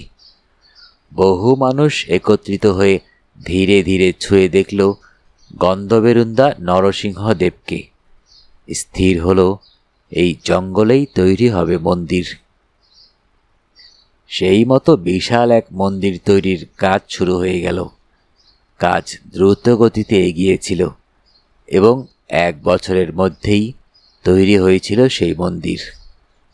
সেখানে স্থাপন করা হয়েছিল তার খোলসের অবয়বকে। তিনি মূর্তির মতো বসে আছেন সেই মন্দিরে। আজকেও তার খোলস সেখানেই আছে। হেমন্তইয়ের গলা শুকিয়ে গেছে কথা বলতে বলতে। তিনি দাসবাবুর হাতে থাকা জলের বোতলটা নিয়ে ঢকঢক করে জল পান করলেন।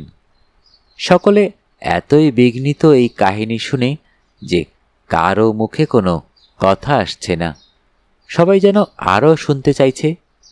হেমন্তাই বলতে লাগলেন, এই 1 বছরে এই ভীষণ রুদ্রমূর্তি একবারের জন্যেও নড়াচড়া করেনি। হ্যাঁ, তবে যত সময় এগিয়েছিল তত তার দেহের আলোর ছটা তীব্র হচ্ছিল। এমনকি তার গা বেয়ে সেই রামধনু রঙের জেলি পদার্থের মতো একটা বস্তু গড়িয়ে পড়ছিল। মানুষ এসব দেখে অবাক হলেও দেবতার দেহে কত কিছুই তো হতে পারে সে নিয়ে সম্যক জ্ঞান যেহেতু তাদের ছিল না, তারা এ নিয়ে নির্বিকার ছিল। ভক্তিভাবটাই বেশি কাজ করেছিল তাদের মধ্যে। কিন্তু সময়ের সঙ্গে সঙ্গে অন্য একটি পরিবর্তন শুরু হয়েছিল, যাতে আর একেবারে নির্বিকার থাকা যায়নি। যে সমস্ত মানুষ গন্ধবেরুন্দা দেবতার খোলসে হাত দিয়েছিল বা কাজ চলাকালীন যাদের শরীরে সেই রঙিন পদার্থ লেগেছিল, তারা সময়ের সঙ্গে সঙ্গে অদ্ভুত আচরণ করতে শুরু করলেন। 1 বছর তাদের দেহ স্বাভাবিক থাকলেও যেই 1 বছর অতিক্রান্ত হলো, তারা ধীরে ধীরে হিংস্র হয়ে উঠতে শুরু করল। তাদের চোখের মণি কালো থেকে ধীরে ধীরে সাদা হয়ে যাচ্ছিল। বহু মানুষ সাক্ষী ছিলেন যে তাদের পিঠের মেরুদণ্ড শব্দ করে দেহের ভিতরে ভেঙে যাচ্ছিল। আর অবাক করার বিষয়, তারপরেও তাদের মৃত্যু ঘটছিল না। তারা মানুষকে আক্রমণ করে, মানে মূলত এরা মানুষের ঘাড়ে কামড়াতে শুরু করে। এরকম কয়েকটা ঘটনা ঘটার পরেই গ্রামবাসীরা সেই মানুষদের হত্যা করতে শুরু করে। আমাদের গায়ে যে উপজাতি হিংস্র রক্ত আছে, তাতে আমাদের পূর্বপুরুষদের অবদান অনস্বীকার্য। ওরা শিকারে পটু হতো, তাই তীর ধনুক থেকে শুরু করে তরোয়াল, বর্ষা এসব চালনায় ওরা সিদ্ধহস্ত ছিল। এমনকি আজকের দিনেও আমাদের একাংশ এসব বিদ্যায় পারদর্শী। তাই আমাদের পূর্বপুরুষেরা এরকম হিংস্র অদ্ভুত প্রাণীদের হত্যা করতে শুরু করে। এইভাবে 1ম বছর অতিক্রান্ত হয়। 2য় বছরে ততদিনে মন্দিরে পূজা শুরু হয়ে গিয়েছিল। কিন্তু এ বছরেও দেখা গেল যারা মূর্তির অবিরত সংস্পর্শে থেকেছে তারা একই রকমভাবে হিংস্র প্রাণীতে পরিণত হচ্ছে। শুধু তাই নয়, গত বছর যাদের উপর এরকম প্রাণীরা আক্রমণ করেছিল তারাও একইভাবে এই বিষের শিকার হয়ে হিংস্র প্রাণীতে রূপান্তরিত হচ্ছে।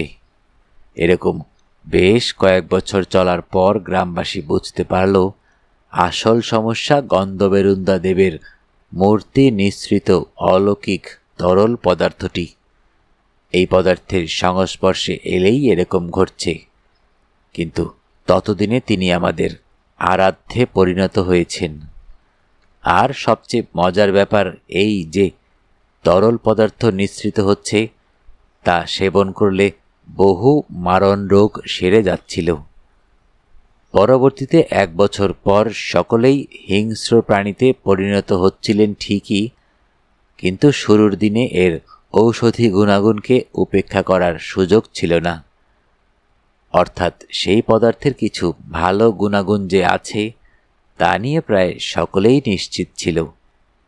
কিন্তু যেহেতু কোনো প্রকার বিশুদ্ধিকরণ ছাড়া সরাসরি এই পদার্থ আমরা সেবন করছিলাম, তাই ভালোর পাশাপাশি খারাপ গুণগুলিও আমাদের দেহে প্রবেশ করে আমাদের মনুষ্যত্ব হরণ করছিল।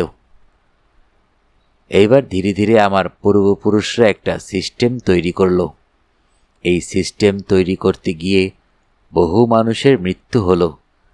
কিন্তু তবুও যেহেতু গ্রামবাসী গন্ধবেরুন্দাকে ত্যাগ করতে রাজি ছিলেন না, তাই সমস্ত দুঃখ কষ্ট বলিদান সহ্য করেও তারা এই কাজে ব্রতী হয়ে রইলেন। আমাদের গ্রামের উন্নতি অবনতি সমস্তই এই দেবতাকে আঁকড়ে ধরেই আমাদের আবাসন প্রতিষ্ঠিত হলো। ধীরে ধীরে আমাদের বিভিন্ন শাস্ত্রে জ্ঞান লাভ করা শুরু করলাম। আমাদের পূর্বপুরুষদের বলিদান কাজে লাগলো, কারণ আমরা একটা ক্রিয়ার অভিমুখ সৃষ্টি করতে সক্ষম হলাম। আমরা বুঝে গেলাম দেবতার তমগুণ থেকে আমরা আমাদের কিভাবে রক্ষা করতে পারি। রামানুজ এবার বলেই ফেলল, ক্রিয়া প্রসঙ্গে বলুন, বাকিটা বুঝেছি। হেমন্তাই বিচলিত না হয়ে বললেন, আমরা এই জঙ্গলে একটি পরীক্ষাগার তৈরি করেছি, আর তৈরি করেছি একটি কারাগার। সকলের ভ্রু কুঁচকে গেল এই কথা শুনে। একে অপরের দিকে মুখ চাওয়াচাওয়ি করল সবাই। হেমন্তাই বলে চললেন, আমরা অভিজ্ঞতার মাধ্যমে জানতে পেরেছিলাম দেবতার খোলস প্রতি 12 বছরে একবার জেগে ওঠে। বাকি সময়ে তিনি ধ্যান মূর্তির মতো তার নির্দিষ্ট আসনে মন্দিরে উপবিষ্ট থাকেন। এই 12 বছর ধরে তার দেহ নিঃসৃত রামধনু পদার্থের ওপর আমরা নানা রকম পরীক্ষা নিরীক্ষা চালাই। আমাদের 12 জন যুবক, যাদের ছোটবেলা থেকে তৈরি করা হয় শুধুমাত্র এই কাজের জন্য, তারা নিজের জীবন বাজি রেখে এই সমস্ত পরীক্ষা নিরীক্ষা করতে থাকে। এইবার আপনাদের বলি আমাদের সিস্টেমটা ঠিক কি। আমরা প্রতি 12 বছর অন্তর 12 জনকে জঙ্গলের পরীক্ষাগারে পাঠাই। আমরা জানি যে একজন মানুষ সেই রঙিন জেলি বা তরল পদার্থের সংস্পর্শে এলে হিংস্র জানোয়ারে পরিণত হবে। কিন্তু আমরা এটাও দেখেছি যে একজন মানুষ এই পদার্থের সংস্পর্শে আসার পর তার মধ্যে রোগ সংক্রামিত হতে 1 বছর সময় লাগে। তাই একটা নির্দিষ্ট বছরে শুধুমাত্র একজন ছাত্রই দেবতার খোলস এবং পদার্থের সংস্পর্শে থাকে ও 1 বছর সে বিভিন্ন প্রকার পরীক্ষা নিরীক্ষা চালায়। বাকি 11 জন তখন অন্যান্য পরীক্ষা নিরীক্ষা নিয়ে ব্যস্ত থাকে এবং ওই নির্দিষ্ট ছাত্রটি থেকে দূরত্ব বজায় রেখে চলে বা ওর সংস্পর্শে আসে না। দ্বিতীয় বছর যখন শুরু হয় ততক্ষণে আগের বছরের ছাত্রটির মধ্যে সংক্রমণ ছড়িয়ে পড়েছে। তাকে প্রথম কারাগারে বন্দী করে ফেলা হয়। এইবার দ্বিতীয় ছাত্র পরীক্ষার নিরীক্ষার পথে পা বাড়ায় এবং দেবতার দেহ নিঃসৃত পদার্থের সংস্পর্শে আসে। প্রথম ছাত্রটি নিজের ওপর ছাড়া আর কারো উপর কোনো পরীক্ষা করার সুযোগ সেভাবে পায়নি। সে শুধু পদার্থটির ওপরেই বিভিন্ন রকম পরীক্ষা নিরীক্ষা চালিয়েছিল। কিন্তু দ্বিতীয় ছাত্র কারাগারে বন্দি জানোয়ারটির ওপর কিছু পরীক্ষা করার সুযোগ পায়। সে চেষ্টা চালায় কোনোভাবে এরকম কোনো ওষুধের সৃষ্টি করার, যে ওষুধে এই রোগ মুক্তি ঘটতে পারে। এভাবেই তৃতীয় বছর নতুন ছাত্র তার জায়গা নেয় এবং দ্বিতীয় ছাত্রটি ততক্ষণে সংক্রামিত হয়ে কারাগারে বন্দী হয়ে পড়েছে। এভাবেই চলতে থাকে। 12 নম্বর বছরটা সবচেয়ে ভয়ানক, কারণ সে বছর একমাত্র মানব সেখানে জীবিত থাকে। তার উপর অনেক কাজের চাপ থাকে। বাকি 11 জন ততক্ষণে পরিণত হয়েছে 11টা শয়তানে। যে সবচেয়ে পুরনো অর্থাৎ প্রথম ছাত্র, তার শক্তি সর্বাধিক, তারপর তৃতীয় হয়ে একাদশ ছাত্রের শক্তি। আর ওদের সামলে রাখাটাই আসল কাজ। ওদের সময় অনুযায়ী খাবার দেওয়া থেকে শুরু করে দেবতার দেহ থেকে পদার্থ সংগ্রহ করা, সমস্ত কিছু লিপিবদ্ধ করা, সকল কাজ তাকেই করতে হয়। তারপর যখন 12 বছর পূর্ণ হয়, সেরকম এক অমাবস্যা তিথিতে সে বুঝতে পারে যে আর বেশি সময় বাকি নেই। সেও পরিণত হতে চলেছে জানোয়ারে।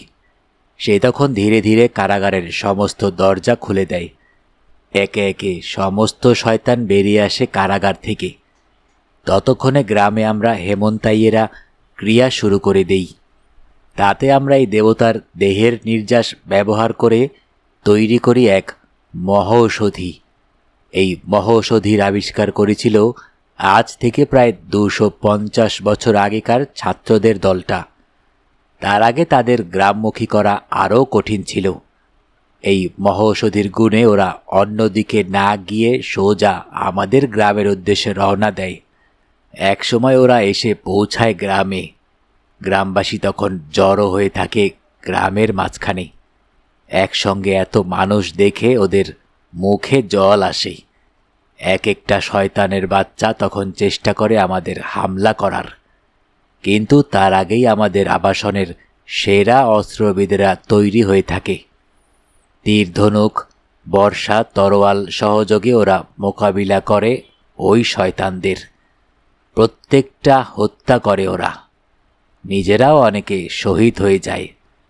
শেষে প্রত্যেকটা লাশকে আমাদের ডোম ভাইয়েরা প্লাস্টিকের পরিধান পরে জ্বালিয়ে দেয়। প্লাস্টিক পরার কারণ যাতে কোনোভাবে সংক্রমণ ছড়িয়ে না পড়ে। ততক্ষণে ভোর হয়ে আসে। দেবতার খোলসের জেগে উঠতে অল্প সময় বাকি থাকে। দেবতার যদি পূর্ণ জাগরণ ঘটে তবে অনর্থ হয়ে যাবে। তাকে শান্ত করার উপায় বের করেছিল আমাদের একেবারে প্রথম দলের যুবকেরা, অর্থাৎ আমাদের পূর্বপুরুষেরাই। আমি শোধনপূর্বক নতুন 12 জনকে জঙ্গলের উদ্দেশ্যে রওনা করে দেই। তারা সেখানে পৌঁছে সমস্ত ক্রিয়াদি সম্পন্ন করে এবং নতুন পর্যায়টিকে এগিয়ে নিয়ে যায়। পূর্বতন ছাত্ররা তাদের গবেষণার ফলাফল সেখানে এক সুরক্ষিত কক্ষে রেখে আসে। তার উপর ভিত্তি করে চলতে থাকে নতুন গবেষণা। আবার দলের প্রথমজন দেবতার সংস্পর্শে আসে এবং এই চক্র চলতে থাকে। আর এভাবেই আমরা আমাদের গ্রামকে এবং সমগ্র মানবজাতিকে বিনষ্ট হওয়া থেকে বাঁচিয়ে আসছি। অনাদি অনন্তকাল ধরে চলে আসছে এই পরম্পরা।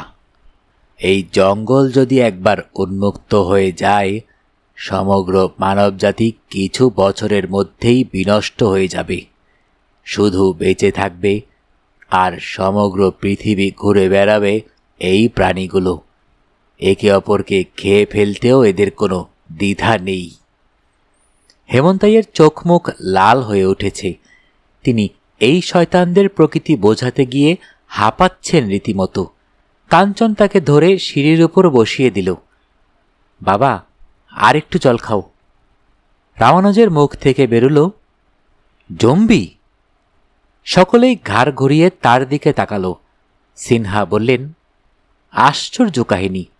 মাথা বিশ্বাস করতে চাইছে না, অথচ মন বলছে বিশ্বাস করতে। দাসবাবু বললেন, এই ত্রিপুরাতে জম্বি আছে? আমার বিশ্বাস হচ্ছে না। অজিত বললেন, যদি তাই হয় এই জঙ্গলকে এভাবেই ফেলে রাখা উচিত। রামানুজ কাঞ্চনের দিকে তাকালো। সে সম্পূর্ণ দৃষ্টি নিবদ্ধ করল কাঞ্চনের উপর। কাঞ্চন এই দৃষ্টির অর্থ বোঝে। সে মাথা নেড়ে বলল, বাবা মিথ্যে কথা বলছে না। আমার এই কাহিনী বিবৃত করার যোগ্যতা নেই, তাই আমি তোমাকে বলিনি। কিন্তু বলেছিলাম একদিন না একদিন জানতে পারবে। আসলে গ্রামবাসীর বাইরে এই কাহিনী আমরা কাউকে বলি না, কিন্তু তুমি যা শুরু করেছিলে তাতে আমার বিশ্বাস ছিল একদিন না একদিন তুমি এই কাহিনী জানতেই পারবে। রামানুজ দীর্ঘশ্বাস ফেলল। কাঞ্চনের এই বক্তব্য যে মিথ্যে নয় তা সে বুঝতে পারছে। হেমন্তাইকে সে বিশ্বাস করে না, কিন্তু কাঞ্চনকে সে বিশ্বাস করে। আকাশের দিকে তাকিয়ে বড় করে শ্বাস নিল সে। তারপর একটা সিগারেট ধরালো। হেমন্তাইকে প্রশ্ন করল, জঙ্গলের কারাগারে খাবার দাবার কে পৌঁছে দেয়? যুবকেরা নিশ্চয়ই ফলমূল খেয়ে বেঁচে থাকে না? হেমন্তাই উত্তরে বলে, তা কেন, আমাদের আবাসনের একটা বিশেষ দল সবসময় ওদের সঙ্গে যোগাযোগে থাকে। যেহেতু আদিকাল থেকে এই চক্র চলে এসেছে, তাই সাম্প্রতিককালে মোবাইল ফোনের ব্যবহার শুরু হলেও আমরা ছাত্রদের সেটা ব্যবহারের সুযোগ দেইনি। কারণ আমরা ভয় পাই যে এই বিধি যদি একটুও পাল্টানো হয়, হয়তো কিছু অনিষ্ট হতে পারে। আবাসনের একটা দল সবসময় সেখানে খাদ্য সরবরাহ করে। এছাড়াও প্রয়োজনীয় সমস্ত কিছুই সরবরাহ করা হয় ওদের জন্য। প্রথম কয়েক বছর যেহেতু একজন বা দুজন মাত্র এই দেবতার সঙ্গে সংস্পর্শে থাকে, তাই বাকিরা ওখানে চাষবাসও করে কেউ কেউ। ফলে ওখানেও কিছু ফল শাকসবজি পাওয়া যায়। তবে শেষের দিকে যখন লোকবল কমে যায়, তখন বেশিরভাগ খাদ্য গ্রাম থেকেই সরবরাহ করা হয়। ওদের যেহেতু শুদ্ধিকরণ করা হয়, তাই ওদের কাছে যে কেউ খাদ্য বা যে কোনো প্রয়োজনীয় বস্তু নিয়ে যেতে পারে না। তাই বিশেষ একটি দল এই কাজে নিযুক্ত থাকে। আর আমাদের সমস্ত বিশিষ্ট দলের প্রশিক্ষণ আমাদের আবাসনেই দেওয়া হয়। রামানুজ আবার জিজ্ঞেস করে, ওরা যদি অন্য কোনো কারণে অসুস্থ বোধ করে বা মাঝপথে যদি কোনো কারণে মারা যায়? হেমন্তাই আবার উত্তর দেয়, এরকম কতবার হয়েছে। সাধারণ ক্ষেত্রে ছোটোখাটো অসুখ বিসুখে ওরা নিজেরাই চিকিৎসা করতে পারে, কারণ ওদের সম্পূর্ণ চিকিৎসাবিদ্যার প্রশিক্ষণ দিয়ে পাঠানো হয়। খুব গুরুতর কিছু হলে গ্রাম থেকে ডাক্তার যায় বা শহর থেকেও আসে। আমাদের কিছু নির্দিষ্ট মানুষ আছে শহরে, ওদের পরিচয় সবসময় গোপন থাকে।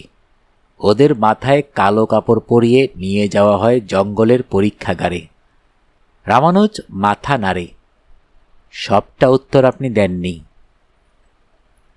হেমন্তাই হেসে বলে, দিচ্ছি স্যার, দিচ্ছি। যদি কেউ অন্য কোনো কারণে মারা যায়, যেমন জঙ্গলে কোনো অনুপ্রবেশকারী ঢুকলো, পাহারার যে বা যারা ছিল তাদের একজন বা একাধিক ছাত্র কোনো আততায়ী আক্রমণে নিহত হলেন, সেক্ষেত্রে বুঝতে হবে আততায়ীরাও আর বেঁচে নেই, কারণ তাদেরও নির্মমভাবে হত্যা করবে তারা। পুরো জঙ্গলে নজর রাখা হয় রাতে। এরকম একটা ঘটনা ঘটেছিল। বেশি না, আমরা যখন ছোট ছিলাম তখন পূর্ববঙ্গে যাবার জন্য কিছু যুবক এই পথেই ঢুকেছিল। আচ্ছা, এখানে একটা কথা বলি, আমাদের জঙ্গলে একটা আলাদা রক্ষা কবচ আছে। এটা সম্পূর্ণ প্রাকৃতিক, আমরা বানাইনি। এটা দেবতার দান। তাই এই জঙ্গলের ভিতরে বাইরের কেউ যদি প্রবেশ করে এবং তার কাছে যদি দেবতার নির্যাসের তৈরি এক প্রকার বায়ুগন্ধি বটিকা না থাকে, তবে সেই কবচ নিজে থেকে অ্যাক্টিভেট হয়ে যায়। সেই যে কি জিনিস তা আপনাকে বলতে পারবো না, এতে আমার বারণ আছে। এমনকি কাঞ্চন বা সাধারণ গ্রামবাসী অবধি জানে না সেটা কি। তবে হ্যাঁ, এইটুকু বলতে পারি, বেশিরভাগ মানুষ ওখানেই আটকে যায় আর এগোয় না। ওই যে কিছু যুবকের কথা বলছি যারা বাংলাদেশে বা তৎকালীন পূর্ব পাকিস্তানে ঢুকবে বলে এইদিকে এসেছিল, তাদের মধ্যে সবাই ওই রক্ষা কবচের সম্মুখীন হবার আগেই পালিয়ে এসেছিল। শুধু একজন টিকে গিয়েছিল এবং কোনো প্রকারে রক্ষা কবচ ডিঙিয়ে এগিয়েও গিয়েছিল কিছুটা। ওখানে আমাদের এক দলের 12 জনের একজনের সঙ্গে তার যুদ্ধ হয়। যুদ্ধে সে মারা যায় এবং আমাদের দলের একজন শহীদ হয়। দুর্ভাগ্যবশত সে ছিল পরীক্ষাগারে কর্মরত ছাত্রটি, ফলে দুজনকেই পরদিন চিতায় জ্বালিয়ে দেওয়া হয়। ডোম ভাইয়েরা প্লাস্টিকের পোশাক পরে সে কার্য সমাধা করে। তড়িঘড়ি আবাসনের গুরুদেব, যিনি সমগ্র আবাসনের দায়িত্বে আছেন, তিনি একজন সমতুল্য ছাত্রকে তৎকালীন হেমন্তাই দ্বারা শোধন করে জঙ্গলে পাঠালেন।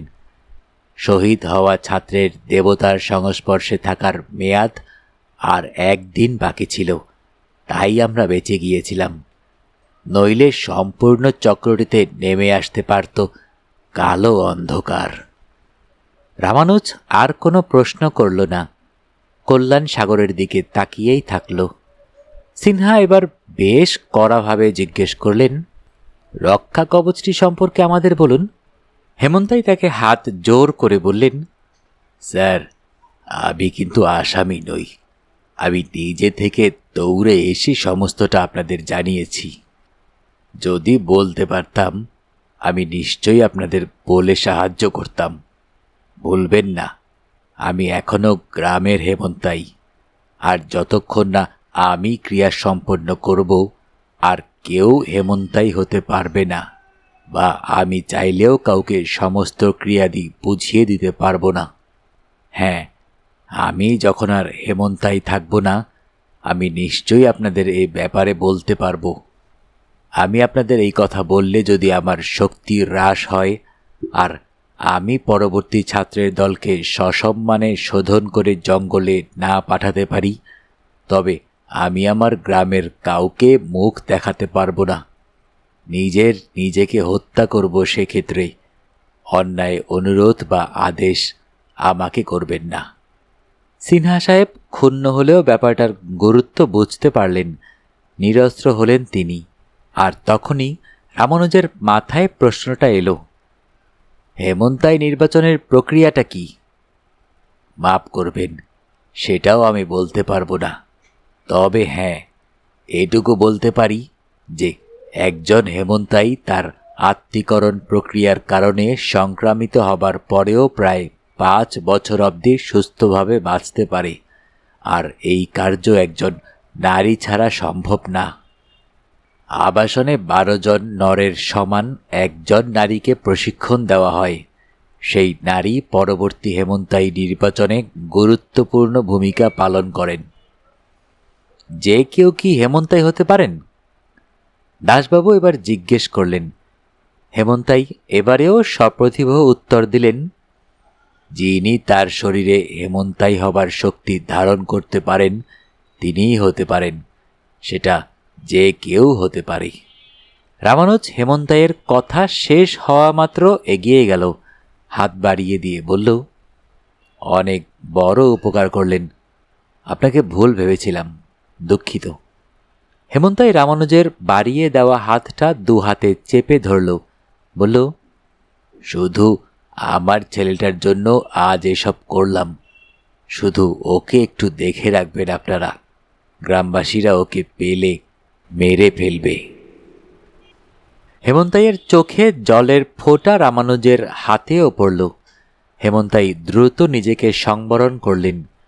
রামানুজ অপর হাত দিয়ে তার হাত ধরে একটা ভরসার ঝাঁকুনি দিল। রামানুজ শেষবারের মতো একটা কথা জিজ্ঞেস করল তাকে, আপনারা সকলে বিখ্যাত চন্দ্রবংশীয়, তাই না? না হলে উপজাতি হয়েও হিন্দু দেবদেবীর পুজো আর কেউ করে বলে শুনিনি আমি। হেমন্তাই শুকনো হাসলেন, উত্তর দিলেন না।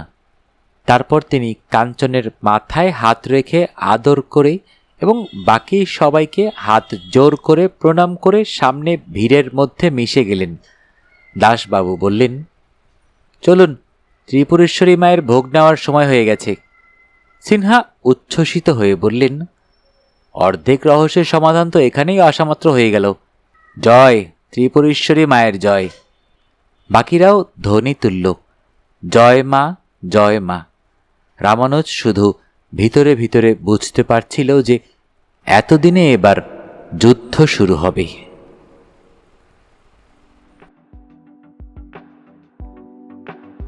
শুনতে শুনতে শেষ হয়ে গেল আমাদের আজকের গল্প। যারা এখনও অডিও বুক বাই মেহেদি চ্যানেলটি সাবস্ক্রাইব করেননি, অনুরোধ থাকবে চ্যানেলটি সাবস্ক্রাইব করে বেল আইকনটি অন করে দিবেন। বরাবরের মতোই গল্প পাঠে আমি মোহাম্মদ মেহেদি হাসান। আপনাদের জ্ঞাতার্থে একটা কথা জানিয়ে রাখি, অনেকেই আমার গল্পগুলো শুনছেন, ভালো লাগছে আপনাদের, সেটা আপনাদের মন্তব্য এবং শেয়ার দেখে বুঝতে পারি। তবে আপনারা সাবস্ক্রাইব করছেন না, এটা কিন্তু খুবই দুঃখজনক ব্যাপার। অনেক কষ্ট করে আপনাদের জন্য গল্প উপহার দেওয়ার চেষ্টা করি।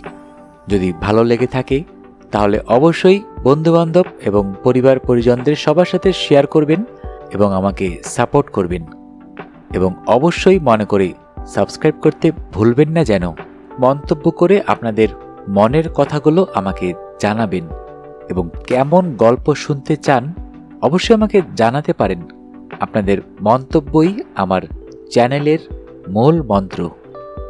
সবাই ভালো থাকবেন, সুস্থ থাকবেন এবং বেশি বেশি করে বই পড়বেন, কারণ বইয়ের চেয়ে ভালো বন্ধু আর হয় না।